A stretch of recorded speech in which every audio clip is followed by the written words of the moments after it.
is it haram to live with a non-Muslim girlfriend even if you don't do haram things? Living with a non-Muslim girlfriend itself is haram. So you're asking me the question, is it haram to live with a non-Muslim girlfriend if you don't do haram things? It is like you telling me that is it permissible for me to drink alcohol and then not do haram things?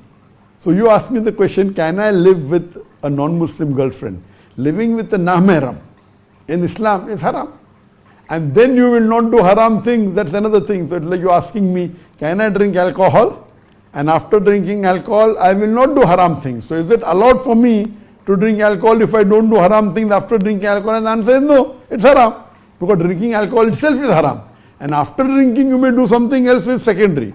After drinking alcohol, you may do zina, you may gamble, that's secondary. But drinking alcohol itself is gunah kabira.